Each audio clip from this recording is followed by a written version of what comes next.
This is an Oceans Day episode. Now, you're probably going to watch this after Oceans Day because Oceans Day 2025 is on the 8th. I publish on the 9th.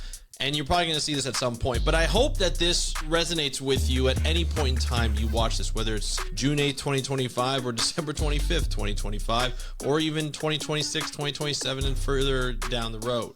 We see a lot of problems with our oceans. We see a lot of problems with nature. And a lot of the times, and most of the time, it's due to us, the humans. We are in a wasteful world, and we continue to perpetuate that world through politics, through policies, through actions, and through promises. And whether we want to do it or not, or we're just a victim of circumstances in this whole game we call ocean conservation and that we call world, we need to have hope. And that's going to be the message I want to drive home today, is the message of hope. There's been a number of different things that have brought me to this lately, that I've seen lately on TV, including the Star Wars, which is all about hope. But it speaks to everything that we are facing as a world population, everything that we need to do. And we need to feel hopeful to get inspired and inspire others to take action to do better for our oceans, for nature, and for our planet. So we're going to talk about that on today's episode of the How to Protect the Ocean podcast. I promise you're going to feel better after this. So watch the entire episode. Let's start the show. Hey everybody, welcome back to another exciting episode of the How to Protect the Ocean podcast. I'm your host, Andrew Lewin, and this is the podcast where you find out what's happening with the ocean, how you could speak up for the ocean, what you could do to live for a better ocean by taking actions. It is June 9th. Now, when I record this, well, actually, I recorded it a week early, but when I publish, it's going to be June 9th. I am getting ready to go to Nice, France for the UN Ocean Decade Conference. The UN Ocean Decade is 10 years, a decade between 2020 and 2030, where we are dedicating towards the ocean. There's a lot of action that is happening. There are a lot of promises that are being made by governments as we speak, because the conference goes from, I think it's June 5th to the June 15th. It's a long conference. I'm going to be there from the 11th to the 15th. I'm going to bring you more episodes later on next week to be able to provide you like my experience in one of these conferences, the people I met. Hopefully I'll get some interviews as well, but there'll be a lot of content driven around this. But it's one of those days where I always have trouble talking about it, because this podcast, every day we live Oceans Day, right? Every day, June, Oceans Week, Oceans Month, whatever you want to say it, it's always Oceans Day here at this podcast. Every time you tune in, it's Oceans Day, because we live for the ocean every time I either record or publish, and every time you listen, and hopefully get inspired by a lot of the guests, by some of the stories that I talk about, and some of the motivational stuff that we do. And that's what today is going to be, because look, we're facing a world that sucks right now, especially when it comes to ocean conservation.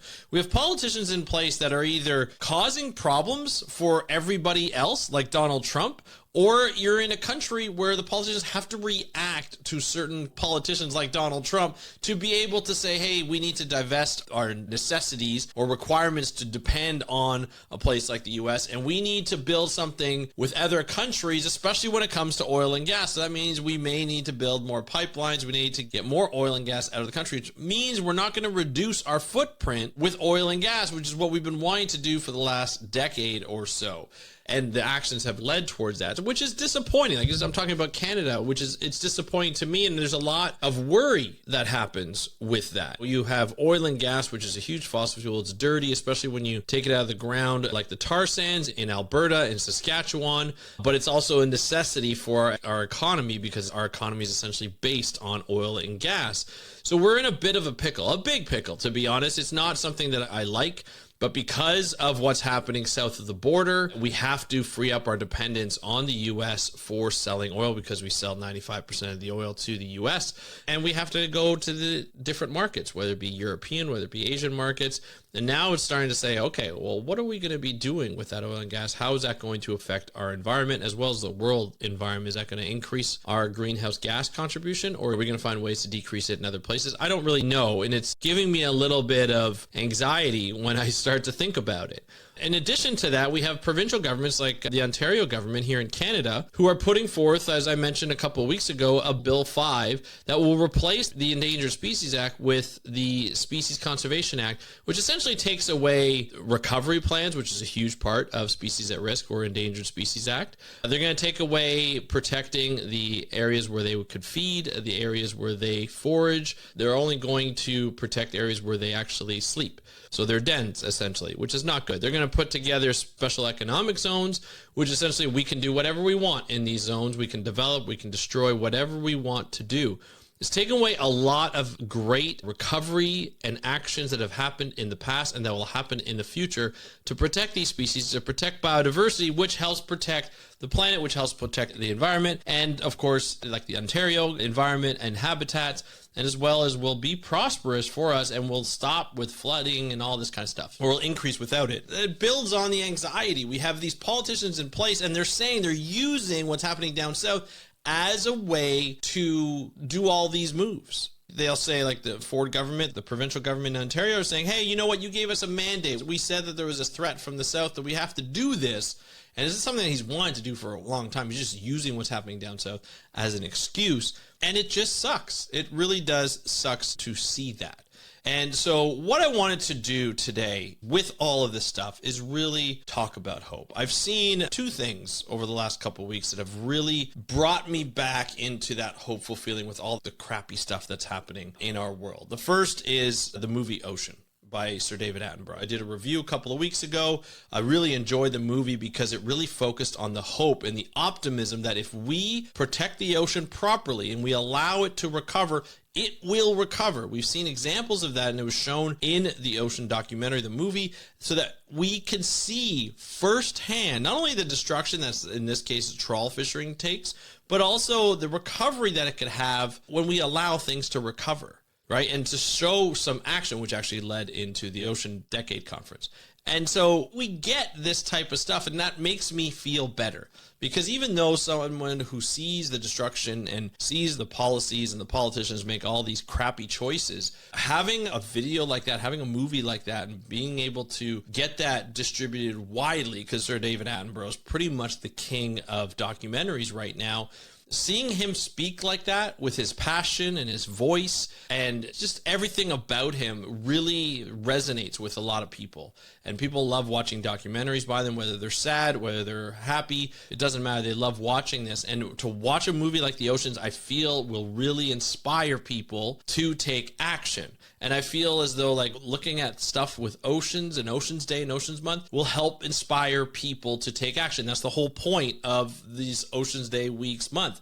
That's the point of why we're doing this, is to say, hey, you know what? We can still save the ocean. We just have to make a few changes. Some of them are big and some of them are small, but we have to make changes. That could be in your personal life, in your behavior, or it could be on a wider scale, provincial, national, even local government scale, and international scale, right? There's all these different ways that we can protect the ocean from a human side. And so today what I want to do is I want to go over some of those. I want to go over and say, hey, you know what? There are certain things that you can do not only to decrease your ocean anxiety or your climate anxiety, but also really help out with the movement, help out with data analysis, help out with data gathering. There's so many things that we can do. And I'm going to talk about a few of those today to help inspire you to take action, to say, hey, you know what? Some of these are really doable. They won't take that much change. It's just a matter of a little bit of change behavior, which I know can be tough on all of us, but something that we can do that may actually save us money in some places, but also make us feel better about the environment because we're doing something. That's part of it. Talking about it, listening about it, and doing something about it really helps. So here's some of the things you can take, like personally actions that you can take, like our personal lifestyle changes. So we got Eat Sustainable Seafood. There are guides like Seafood Watch and Ocean Wise in Canada, and they have apps that help you make more informed decisions. Now, are they perfect? No, but they're better than just going blindly and just assuming that everybody is buying sustainable seafood. Go and look at these apps. Make sure you cover. You can look at multiple if you want, but make sure that you are covered and say, look, if the person behind the counter or the waiter can't tell me if this is sustainably caught or where it's caught and how it was caught, then don't eat it. That's the action that you can take. That's the power that you can have. And tell them that's why I'm not eating, because you guys don't know and you can't tell me. Okay, so that's one thing. The other thing you can do is reduce single-use plastics. Might be a little hard at first when you start to realize how many single-use plastics are in our life, but you can carry reusable water bottles, bag, utensils, and say no to straws. Use those paper straws. As much as people don't like them, they pretty much at the point now where you can actually drink out of one drink and you'll be fine. You have a metal straw that costs like $2. You can have straws however you want. When we talk about straws, we're talking about people with disabilities that need those plastic straws. I completely understand. Do what you need to do. But these are the choices you can make if this works out for your lifestyle. But it's not just about straws. It's about all single-use plastics all around. So like, for instance, I always go when I'm out in the office or I'm in the office, we go out for lunch once a week or so. I'll go to a place where I'll go buy food. I'll get takeout for the office. Now, I tend to go to a place that will have the reusable containers that are compostable. That tends to help me out. I know they're compostable. I've done the research, so I go to that place a lot more than I normally do. I don't use their compostable or environmentally friendly utensils because we have utensils at home at the office, which I just have to wash because they're metal utensils or stainless steel utensils. So I'm able to make those better decisions. Now, if we go to a different place and they don't serve environmentally safe or protected or non-single-use plastics, if they sell single-use plastics, then I'll be careful in terms of how I'll use it. I'll say no to a plastic bag, no to plastic utensils, and I'll just bring the container even though that's plastic. You can't get away from all of it. I don't want people reducing what you eat or where you eat from, but that's a power that you have if that's important to you. You can avoid those places because that is something that you want to avoid. You don't want to have single-use plastics. You can even talk to the owner or the people behind the counter and say, hey, you know what? Like, I would love to get that. I would love for you to get like environmentally friendly containers, and it's supposed to happen. Like in Canada anyway, it's supposed to happen. So just reduce single-use plastics to a point where you can not have to have them at all, not depend on them at all, is always great. Use reef safe sunscreen. This is basically the non-enzene, benzene type of sunscreens. They have harmful chemicals like oxybenzone that bleach reefs. So anything that's mixed with zinc is usually pretty good. It's harder to put on. It's not the best, but they're getting better at making ones that are easy to put on. They don't feel like when you put them on and you can still see the sunscreen. It could be a pain in the butt. I use it as much as possible. It's also better for your skin. So there's always a secondary benefit when using those. Now, of course, you can also reduce carbon emissions. You can bike, you can walk, you can take public transit, and you can eat more plant-based foods. Those are some of the things that you can do that will immediately reduce your footprint on the planet. That's something that's really important. Pick up litter, even if it's not yours. So a beach on a street in your own neighborhood, it all flows downstream. Wherever it goes, it will find a waterway and it will flow downstream. So the more you can pick up, the better. Sometimes, like when I'm on a walk, I'll even bring like gloves or something in a bag and I'll just pick them up. I'm walking the dogs or something. And I feel like the dogs like it when I pick up that plastic, because I don't know about you, but I have one dog who likes to eat everything. It takes away from her and especially hurting her stomach when she eats it and I don't catch it, her eating it. So picking up that stuff, picking up litter off the ground is always helpful. And it takes care of your neighborhood, right? It takes care of your city or town that you live in. And it allows you to be like, you know what, I help keep this clean. This is something that's really important. Now, some of the mental and emotional actions that you can take to turn your anxiety down is join a community or an online forum. You can join the Undertow community by going to speakupforblue.com/the Undertow. That's speakupforblue.com/the Undertow to join our community where you can talk about this stuff, get it off your chest, read stories that are positive stories about the oceans, hear people talk about the oceans and be like, oh, I want to get in on this action. You can do a lot of that. That'll be really great. Many of us have social media and we have these feeds that we can actually curate, because the feeds, the algorithms based on what you interact with and what you watch or what you read. And that's going to be important. If you want to read more about the ocean and positive stories, start engaging with those stories. Share them, like them, love them, whatever you have to do, and comment on them to say, hey, thanks for sharing this positive stuff. Then you can start to be like, hey, you know what? Like, I'm starting to get really interesting information on my newsfeed, and use it for what it's supposed to be, not just like Karen's getting people arrested or people complaining about everything. Well, you could find very good, positive environmental news on whether it be TikTok or Facebook or Instagram or whatever you're watching, Snapchat, whatever you're watching, you can find that. But you have to curate that a little bit. You have to do that for yourself. You can practice ocean gratitude. So take moments and reflect on the ocean's beauty and importance. And not just the ocean, lakes and streams as well. I was talking to a friend of mine when I went away to Vancouver last week. We were walking in Stanley Park, which is a very famous park in Vancouver, and it's right along the ocean. And we were walking along the ocean, and we're just smelling the air, looking at the ocean, looking at the mountains in the background, and just enjoying the moment. And in fact, even when my buddy he went in swimming, even though it was like 54 degrees Fahrenheit or something like that. It was crazy cold. He went in and had a nice swim because it was a nice day. He wanted to cool off. He definitely cooled off, but he enjoyed the moment, right? And then next thing you know, about 5 minutes later after he got out of the water, we see some seals. We enjoy the ocean. And I told him, I said, you know what? We probably take it for granted that he grew up in and around the Ontario area, that we don't get to be around, or we don't take in the moments when we're around Lake Ontario, Lake Erie, all the different Great Lakes that are here, the 5 different Great Lakes. And just like enjoy the view, enjoy what they represent, enjoy what we see each and every day. That like I have 20 minutes away, I have a beautiful walk, like a beautiful lakefront, and I could walk that every day. And I don't, even though I should. Every time I do it, I'm like, I should do this more. So don't take it for granted if you live around a lake, or even you can walk by a stream or something. Enjoy nature, enjoy the moment, enjoy the green space. The more you enjoy it, the more politicians keep it around. So, and the more you'll enjoy that gratitude. Okay. So now you can also share the ocean wins. So talk about successful conservation stories in your social circles, especially when somebody tries to bring you down. There's somebody in your group that's trying to bring you down by bringing down like, oh, it so sucks that we have climate change and there's flooding and this and that's. Like, oh, you know what? There's actually somebody who prevented flooding in one of their cities. And talk about those stories. Have like a roster of stories to be like, yeah, this is what I want to do. That's really important.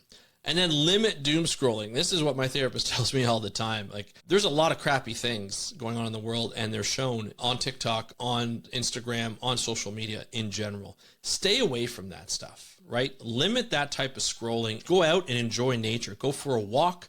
If you have pets, take them for a walk. If you can take them for a walk. If you go out and you're near a water body and you can go swimming, go kayaking, go whatever, just even walk along the side, just take in the breath of fresh air, enjoy it. And that will help you recover from all this doom scrolling. It'll help you really enjoy nature and understand how nature functions just by being in it and watching. Watch the birds and listen to the birds and watch the animals and see what they do and look at their behaviors is so much better for you. Let's talk about using your voice, speaking up for the ocean, speaking up for the blue. You can host or join a World's Day event. Like I'm going to Nice. I'm not expecting everybody to go to Europe, but there's always an event. On June 8th, I attended, this is in the past, of course, I attended, and I'm doing this, so it'll be in the futures this week, I attended an Ocean's Day event in a library in Milton, which is just the city beside me. And I got to talk to a lot of people who are interested about the ocean, whether it's careers, whether it's just about the ocean in general, talking about the ocean, even podcasting, talking about speaking up for the blue is really important. And so speaking up for that blue and hosting a day event or being a part of that, attending one is always great in the future when you can do so. Write to elected officials, emails, letters, write stories, personal stories of why you think the ocean is important, why you think your lakes and rivers are important and the environment are important. I'm sure they cannot ignore that. They have to read everything that you put. They have to listen to everything you say. They may not agree with you and they may do something different, but you can force them to listen to it, to read it, because that is your power. You elected them there. They are there to answer for you. Some politicians are better than others. Those that are not very good, you don't elect them the next time, and you tell people about them. It's like, hey, I wrote to this person, never responded, or he never said, or he said the opposite of what's being done. He understood my plight, but I said my piece, and this is how he treated me, or she treated me, or they treated me, and I don't like it. And so you can talk about that as well. And then you can support Indigenous ocean stewardship, amplifying the Indigenous voices that are on social media, that are on the internet, and initiatives in your area can really help in terms of managing the environment. So lifting those voices up is really important. Nobody protects the environment like Indigenous people and their culture. It's so important. And now we're just starting to scratch the surface of collaborating with and having Indigenous communities lead conservation in and around their area. Start ocean conversations. Talk with friends, family, or even coworkers about what they can do too, like how they can be in conservation. Some of them will be very negative because people don't want to change, but it's very important that you talk to them because there's going to be those few that are like, oh, I could do that. And they might do that. They might respect you enough to do that. So that's always good. And then, of course, post educational and hopeful ocean content. You can share the stuff in my podcast. We can look at Beyond Jaws and all the stuff that's going on there. There's a lot of hopeful and great projects that we're talking about. And you can share those clips that I send send out on social media. You know the ones, you've probably seen them quite a bit. There's a lot of different things that you can do that will help you share these types of stories. Let's get into like the hands-on action. So you can support and volunteer or even provide financial help. You can donate to ocean conservation organizations, even $5 a month to the Ocean Conservancy or any kind of local organizations will really help them a lot, especially that monthly spend is what, a cup of coffee, maybe even less than a cup of coffee. That could help out. And if more and more people donate the same amount, then you can really get something moving and support these organizations, especially local organizations that need your help.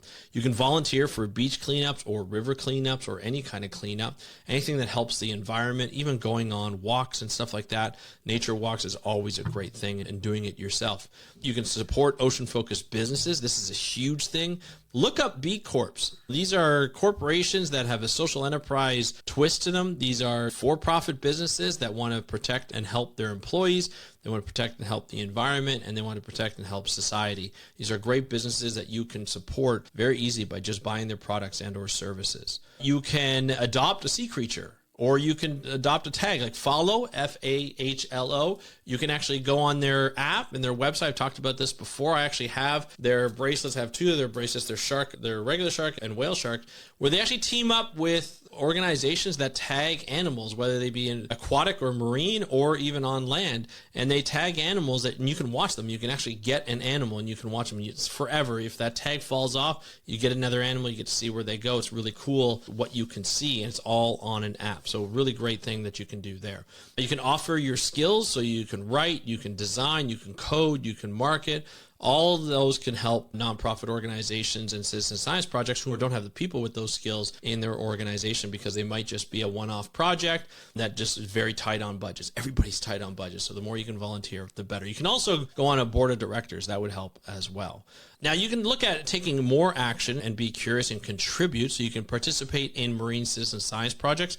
Apps like iNaturalist, eBird for shorebirds, or Reef Check, or even Citizens of the Reef. If you go on their website, they have a way that you can, we talked about with Andy Ridley a couple of weeks ago, where we talked about identifying boulder corals, plate corals, branching corals, all these different types of formations, and helping the AI be as accurate as possible. It's really kind of fun. I've done it before, and it's a lot of fun. It's really easy. You can just do it with your hand. You can do it with a couple clicks of the mouse. It's really great. You can do that. I'll put a link in the show notes to get access to that. But Citizen Science of the Reef, it's basically being able to gather data for the Great Barrier Reef. You can also take in a free ocean course or a webinar.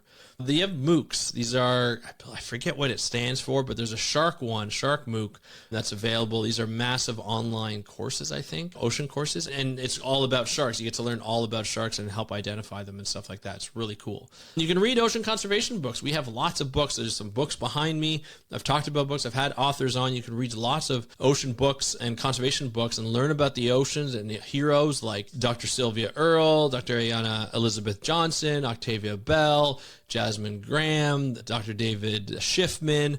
There's so many people, Dr. David Ebert, who's my co-host on Beyond Jaws, that you can get to know by their books and their ocean stories and share those ocean stories. You can watch ocean documentaries with family and friends and talk about those movies with other people. Just had Oceans, Sir David Attenborough, which is always great. There's so many out there. Just be careful which ones you go for, because some of the messages aren't always the best, but most of them are pretty good. And you can follow local marine projects or any kind of environmental projects. It doesn't matter if you're on the coast or outside the coast. You can follow them on. You can stay informed and engaged with what's happening near your coast. That's the list, but of course, there's so many other things that you can do. That was a list of 25 of them that we went through in about almost 25 minutes. And so these are things that you can do just on today's Ocean Day. The next year, you can start to focus. You don't have to do all of them. You can pick one. You can pick half of one. You can do whatever you'd like. But the more you act, the better you feel about the ocean, the better you feel your contribution, the more you lower your anxiety, which is always great. Now, I'm not a therapist by any means, but I am somebody who worries about the ocean on a daily basis. Sometimes I get really worried based on what people say and some of the policies that are put in place and laws that are put in place, or even worse, taken away. But the ocean always wins out. Whether we're here or not, the ocean will always win out. And it's better that we're here and we protect it and we reduce our negative influence on it and start to benefit the ocean. So that's my message for you today. With all the crap that's going on with the ocean, with the environment, with the world today, there are ways to find hope, and that could include education, that could include action, whatever you might do. And to get both of those all in one shot, you can go and join the Undertow community by going to speakupforblue.com/the Undertow. We're going to be launching soon, and I would love to see you part of it. I'd love to see you in there, and I'd love to interact with you. That's the best part of the Undertow community, is that we actually get to interact with people virtually, on video, on audio, whatever that might be, and also written. So it's a great online community. I highly recommend that you join it. speakupforblue.com/the Undertow. And I also want to say thank you for so much for what you do already, just by getting education. If you're acting for the ocean, I'd love to hear more about it. You can hit me up on Instagram at How to Protect the Ocean, or you can go to speakupforblue.com/contact. Fill out the form, it goes right to my email. But you can also see me in the Undertow community. So speakupforblue.com/the Undertow. I want to thank you so much for joining me on today's episode of the How to Protect the Ocean podcast. I'm your host, Andrew Lewin, from the True North Strong and Free. Have a great day. We'll talk to you next time, and happy conservation.